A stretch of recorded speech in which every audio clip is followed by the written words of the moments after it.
Obrigada, Dr. Robson, pela apresentação. Eu tenho estado com vocês, né, em todos os momentos nestes seminários, e hoje é a minha vez de compartilhar com vocês esse tema: liderança, missão, saúde, nos tempos em que nós vivemos, são um desafio, né? Vamos refletir um pouquinho, e anote aí suas perguntas para o momento adequado a gente conversar. Essa semana, vocês acho que perceberam que a gente comemorou o Dia Mundial da Saúde. Foi dia 7 de abril, nós comemoramos o Dia Mundial da Saúde.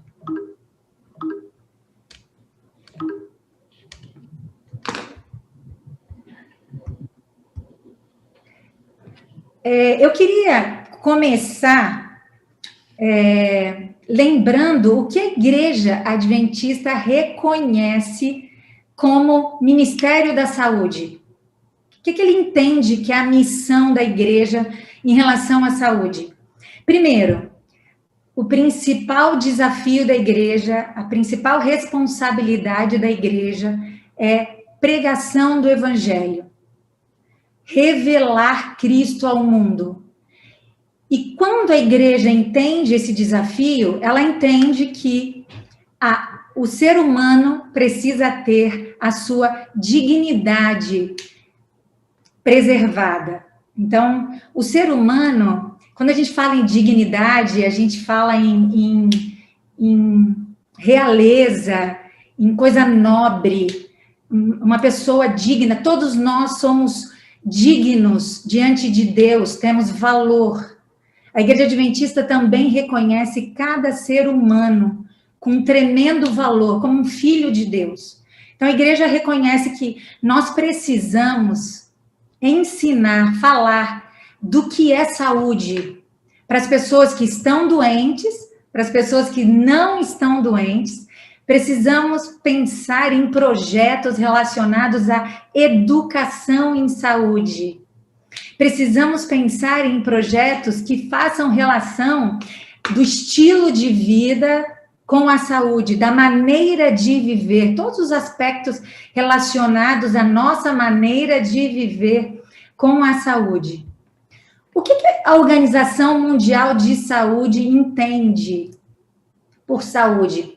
Bom, ela diz que saúde é o mais alto estado do vigor mental e físico, estado de equilíbrio e completo bem-estar físico, mental e social.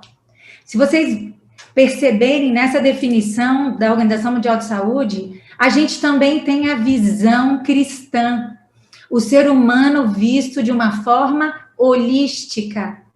Nós temos várias dimensões, a dimensão física, espiritual, social e mental. Se um ser humano não está bem em um desses aspectos, ele não tem a sua saúde, seu bem-estar completo, ele não está com a sua saúde completa. Então, é muito importante que a gente entenda que o ser humano é extremamente complexo, que tem todas essas dimensões envolvidas. Se você tem um pequeno desconforto, por exemplo, se você está com uma unha encravada, pequeno detalhe, parece pequeno, está afetando todo o seu corpo. O ser humano é assim, ele é um todo e precisa ser visto dentro deste conceito holístico. Deus, quando planejou o ser humano, lá no Gênesis, a gente vê todo o relato bíblico da criação. No princípio, Deus tinha um plano. Deus planejou cada detalhe. Planejou como seria o ser humano. O ser humano foi planejado para ser a imagem e a semelhança de Deus. Deus pensou que o ser humano deveria ter atributos que só ele tem, atributos divinos. Deus nos deu raciocínio, Deus nos deu racionalidade, Deus nos deu a oportunidade de elaborar pensamentos, um atributo especial da raça humana. Deus deu para a gente um planeta antes do pecado perfeito, um jardim. Esse jardim tinha os princípios de saúde todos embutidos ali. Primeiro, a presença constante de Deus no jardim. O homem tinha uma comunicação direta com Deus. O homem tinha trabalho. Ele tinha o domínio e a soberania do ambiente que ele vivia. Ele tinha a responsabilidade de cuidar de todo o planeta. Ele deveria ser responsável por tudo isso. Ele deveria ser mordomo. Mordomo é aquele que cuida de uma coisa que não é sua. O ser humano tinha toda a oportunidade de se desenvolver ali, de ter contato com outras espécies, de ter contato com todo o reino vegetal e animal e ter responsabilidade sobre isso. O ser humano não estava sozinho. Deus fez um casal e eles estavam ali com a missão de crescer e multiplicar. Por que eu estou falando tudo isso? Depois do pecado, as coisas mudaram um pouco, mas os princípios mudaram muito, na verdade. Mas os princípios estão estabelecidos lá no Éden. Se a gente tem dúvidas do que seria o melhor para nós como saúde, a gente pensa no que foi planejado. Deus fez um planeta adequado à vida, as condições da atmosfera perfeitas, o nível de oxigênio que tem na atmosfera, de nitrogênio, a imensa quantidade de água que a gente tem na atmosfera, para que os nossos pulmões respirassem água. A água não entra só pela alimentação, a água também tem entrada no nosso corpo pela respiração.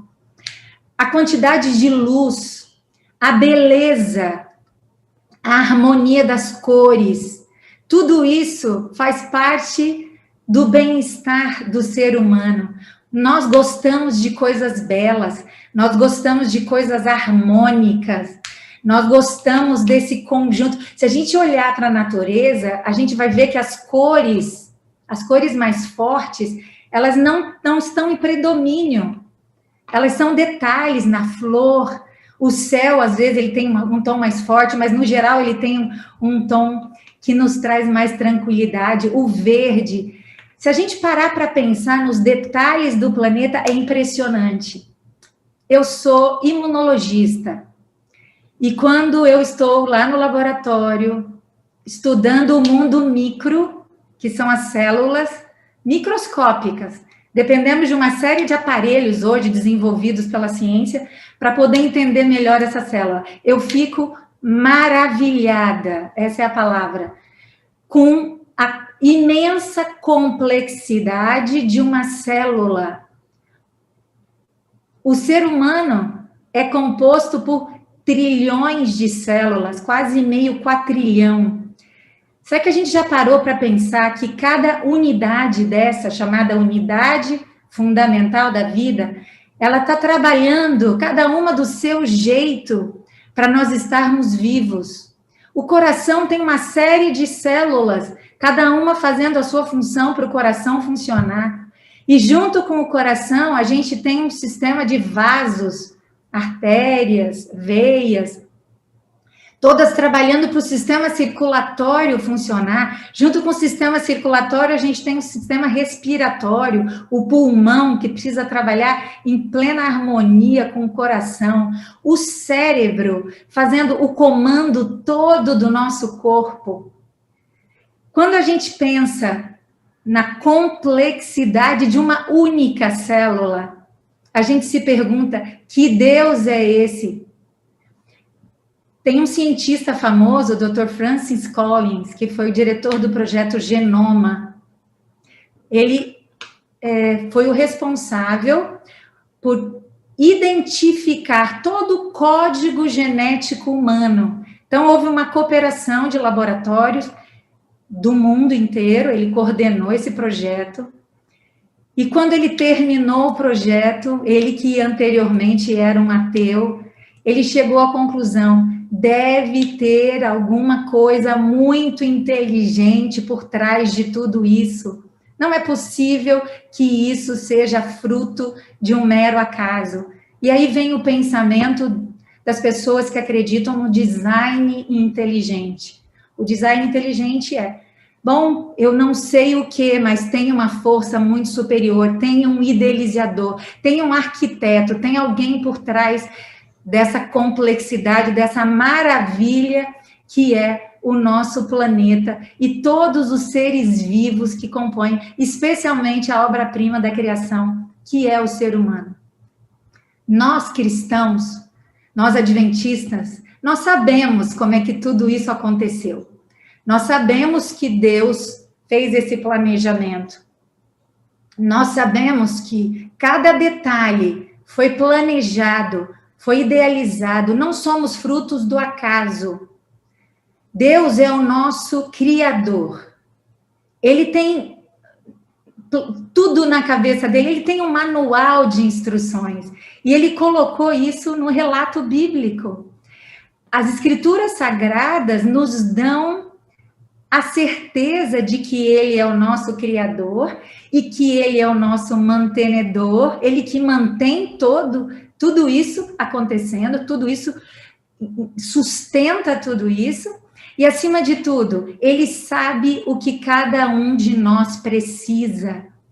Ele planejou a cada um de nós. Então, é importante que para nós, seres humanos, nós tenhamos a compreensão que existe um contraste entre nós, que somos humanos, temporais e no mundo de pecado, finitos, e um Deus eterno, divino e infinito. Ele existe acima de tudo, ele é um ser único e ele é o responsável por tudo isso. O ser humano precisa entender isso. O ser humano foi criado, ele tem na sua natureza, no seu gene, no seu DNA, essa necessidade de reconhecer um ser superior, um ser transcendente. E é importante que nós, seres humanos, sejamos capazes disso. Nós não somos autossuficientes, nós somos criaturas dependentes. Para começar, nós não somos nem dependentes para criar o nosso próprio alimento.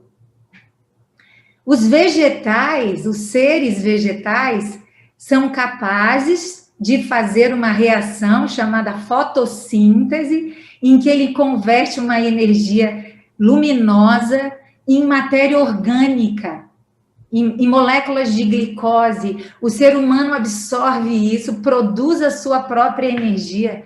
O ser humano é totalmente dependente, por exemplo, dos vegetais. O nosso planeta, ele precisa viver numa completa harmonia, senão nós, seres humanos, não conseguimos sobreviver. A gente está vendo aí as consequências, muitas vezes, do nosso descaso e o desmatamento, o desequilíbrio que isso traz, por exemplo, com o ciclo da água, a diminuição da água na atmosfera, a diminuição do volume de chuvas, ou aumento, as chuvas de maneira desequilibrada, as coleções de água doce, que são uma pequena porção do planeta, né? A gente tem muita água no planeta, 2/3 do planeta é água, mas desses 2/3 do planeta é água, uma pequena porcentagem, cerca de 2% é água doce, e a gente não se preocupa com isso, a gente tem um certo descontrole disso. O ser humano tenta ser autossuficiente, mas ele não é. O ser humano tem... A ciência já provou que existe um gene de Deus, mostrando que somos dependentes, necessitamos de um contato com o transcendental. Fomos criados para essa comunicação direta com o transcendental. Então, fica aqui o desafio para nós reconhecermos. precisamos entender que existe esse contraste. Quem Deus é e quem nós somos. Esse Deus, ele é antes de tudo, ele é único e é a causa de tudo mais. Então, é muito importante que nós tenhamos essa consciência. Deus tem o controle da história. Nesse momento de crise, a gente, às vezes, tem a tendência de se esquecer disso. Por que a gente está perdendo pessoas queridas? Por que estamos enfrentando tantas necessidades? Por que Deus permite isso? Vem esses questionamentos à nossa mente. O professor Robson colocou bem claro ali qual deve ser a postura de um líder em momentos de crise. Mas se nós tivermos consciência do poder e da sabedoria de Deus, isso vai trazer tranquilidade ao nosso coração. Por que Deus permite isso? Ele tem o controle da história. Ele sabe o que é melhor para cada um de nós. Ele permite que as coisas aconteçam. E como filhos de Deus, a gente precisa reconhecer isso. Outra coisa importante, a nossa mente é finita. A nossa mente, principalmente com o pecado, ela tem limitações para entender, por exemplo, o infinito. Ela tem limitações para entender, de fato, a grandeza de Deus. Quem é esse ser onipotente, onipresente, onisciente? O que é isso? A gente sabe na teoria o que é isso, mas de fato, o que a gente consegue entender? É por isso que eu faço um pedido especial aqui.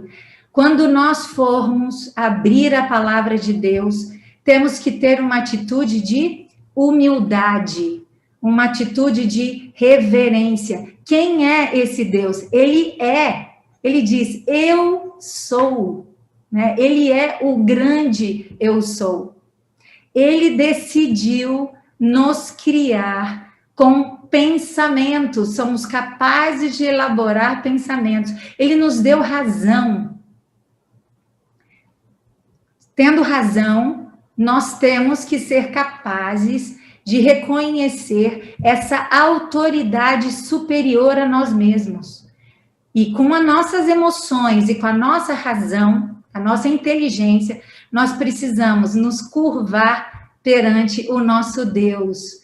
Precisamos reconhecer quem Ele é. Eu queria lembrar aqui, vocês já ouviram muitas vezes sobre isso, mas não podemos nos esquecer, quando falamos de saúde, que, acima de tudo, Deus é amor. Deus é amor. Ele não ama.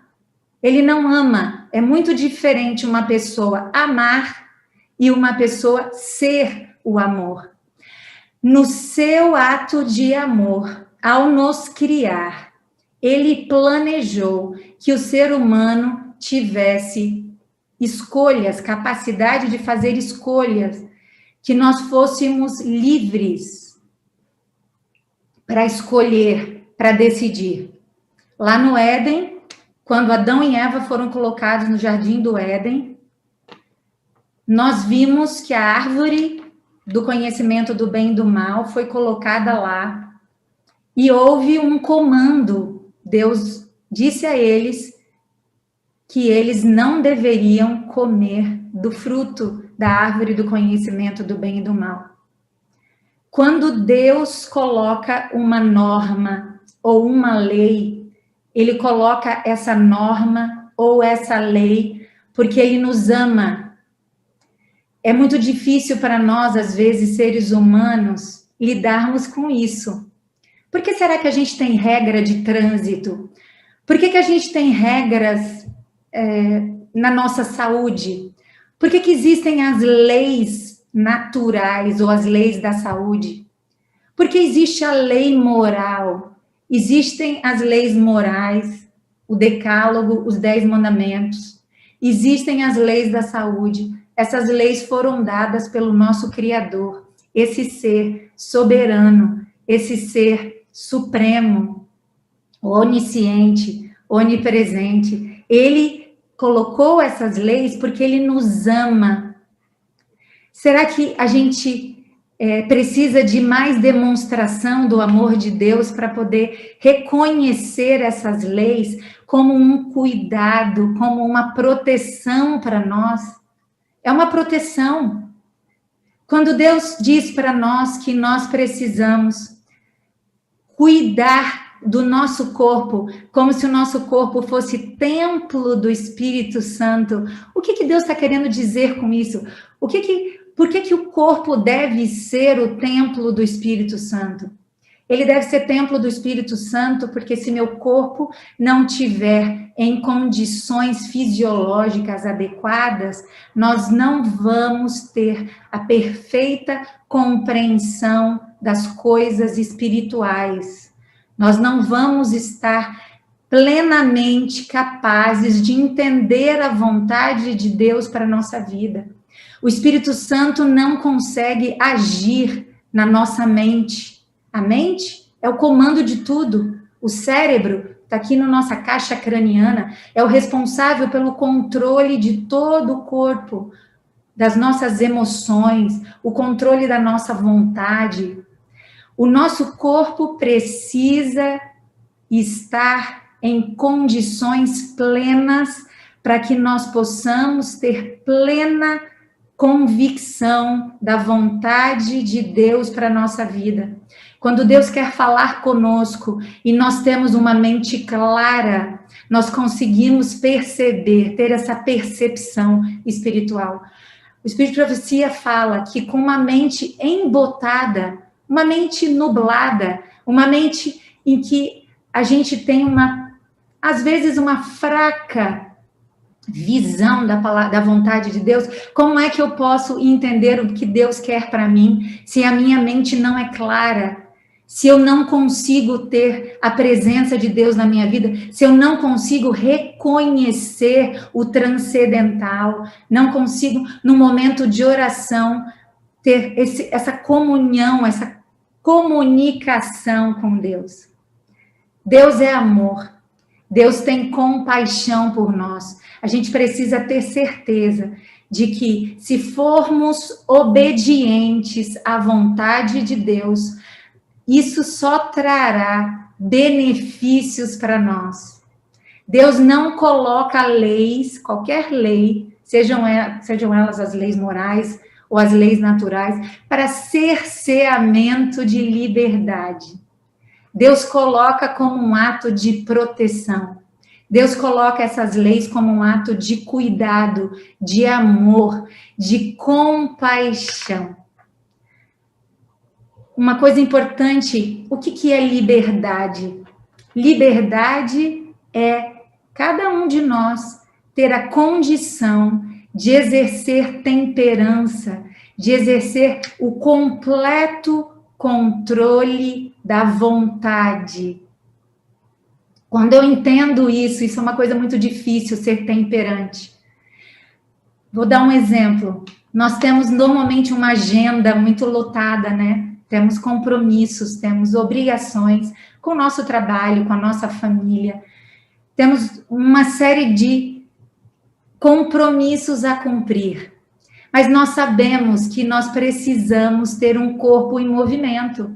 Nós dependemos do exercício físico. O nosso corpo não foi feito para ser sedentário, para não ter movimento. O ser humano foi criado para trabalhar num jardim. Nesse jardim, ele teria ar puro, ele teria o sol, a luz solar de dia o tempo todo para ele. Ele teria plena condições de ter a vitamina D tão importante. Ele teria condição de ter a presença de Deus constante ali. Ele não teria o corpo parado, ele teria uma função braçal ali, um trabalho de movimento. Quando nós não conseguimos encontrar tempo para o exercício físico, quando nós encontramos uma série de argumentos para justificar por que eu não consigo me organizar para fazer o exercício físico, eu não sou verdadeiramente livre, eu não tenho pleno controle da minha vontade. eu não sou verdadeiramente livre. Vou repetir aqui. Jesus, quando esteve aqui na Terra, ele deu o exemplo a cada um de nós. Ele deu um exemplo de amor, deu um exemplo de compaixão. Ele procurava atender a necessidade das pessoas.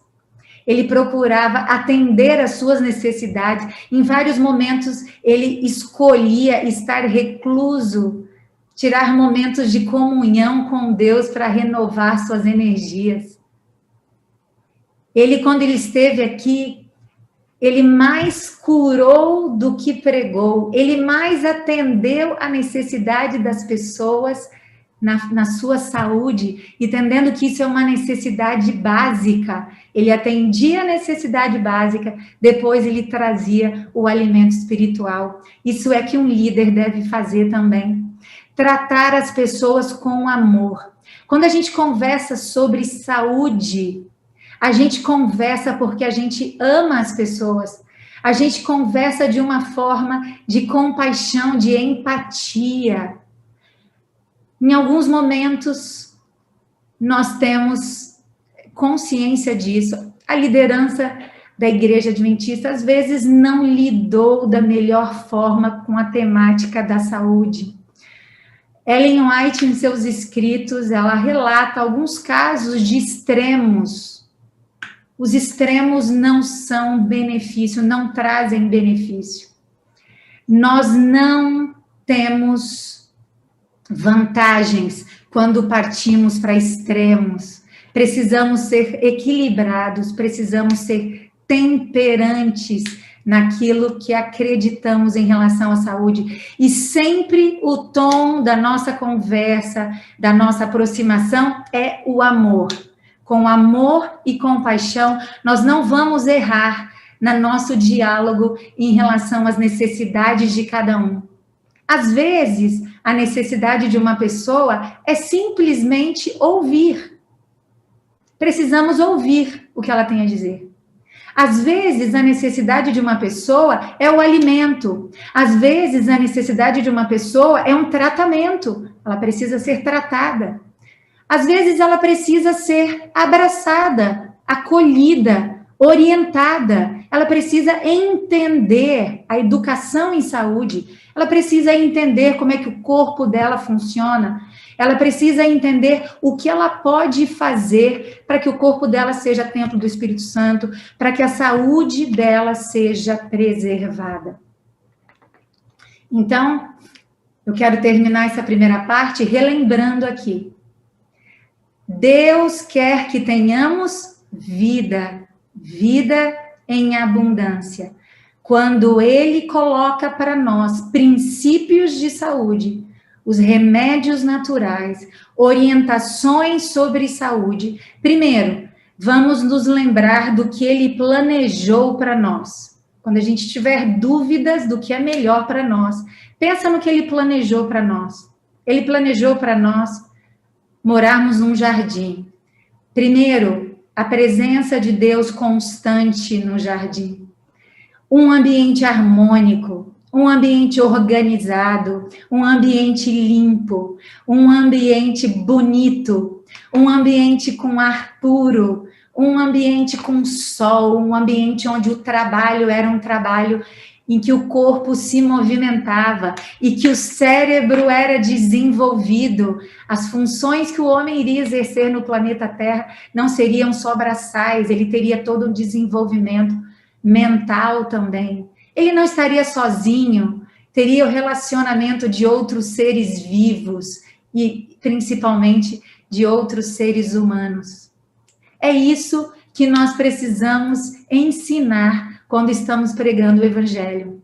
A mensagem de saúde tem uma poderosa função de ser uma cunha, como Ellen White cita, uma abertura. Ela nos dá uma oportunidade para a pregação do Evangelho. Eu tenho tido oportunidades de falar de saúde nos mais diversos ambientes. Aqui no Brasil, já fiz projetos de saúde em comunidades das mais diversas, em tribo indígenas, comunidades ribeirinhas, falando para pessoas de alto grau de escolaridade, pessoas com baixo grau de escolaridade. O que a gente consegue perceber? Você conversando sobre saúde, você tem uma enorme oportunidade de entrar com o tema da pregação do Evangelho, apresentar a Jesus. É uma oportunidade imensa. Às vezes a gente não acredita nisso. Eu fiz missão também, várias missões fora do Brasil. Vou contar rapidamente algumas experiências que eu tive. Eu fiz missão, uma das missões no Chipre. O Chipre é uma ilha no Mediterrâneo. E eu percebi que a própria igreja, a igreja adventista lá, ela tinha dificuldades, muitas vezes, de entender o benefício que é projeto de saúde para a pregação do Evangelho. E quase que a gente teve que convencer a igreja de que nós teríamos uma imensa oportunidade se nós fizéssemos projetos de saúde como feiras de saúde. Foi inacreditável o resultado que nós tivemos. As pessoas que nunca tinham entrado nos centros de influência, que são espaços que a Igreja Adventista tem, elas vinham querendo conversar com a gente. No Chipre eu era a única conselheira. E eles terminavam perguntando para mim, mas vocês vão me convidar de novo para vir aqui? Vocês vão conversar comigo de novo? Vocês vão me chamar mesmo para conversar? Falei, não, nós vamos te chamar, sim. Se eu não estiver aqui, alguém vai estar aqui para conversar com você. Uma experiência riquíssima. Pessoas com alto grau de escolaridade, pessoas que a necessidade dela não é financeira, a necessidade dela é uma oportunidade de conversar. Isso é o ser humano, não importa se ele tem escolaridade ou não, se ele tem dinheiro ou não, se ele mora num país desenvolvido ou não, a saúde é uma tremenda oportunidade. Na Albânia, um outro projeto que eu participei, nós fizemos um projeto grande na praça. E aí, a igreja local também não tinha muita expectativa em relação ao projeto. Nós começamos o projeto e as pessoas começaram a chegar. E a gente começou a não dar conta de atender. Era verão, o sol estava se pondo tarde, quase 10 horas da noite. Eu terminei fazendo aconselhamento. Em alguns momentos as pessoas não entendiam inglês, então eu tinha que falar inglês e tinha que traduzir para o albanês. Terminei com uma roda de pessoas no escuro, com a luz do meu celular, orientando as pessoas e as pessoas perguntando, às vezes até disputando. Não, deixa eu perguntar, deixa eu falar. Mas que bênção, vocês vêm de outro país aqui conversar com a gente. Então, essa é uma experiência que todo mundo que trabalha com saúde vivencia. E os beneficiados são os próprios voluntários. Aí vem uma atitude de gratidão. Gratidão no coração, porque o voluntariado, ele traz isso. Somos gratos pela mensagem que temos. Somos gratos pela oportunidade que temos, que através da saúde nós podemos compartilhar Jesus, podemos falar de Jesus. Eu vou interromper os slides agora.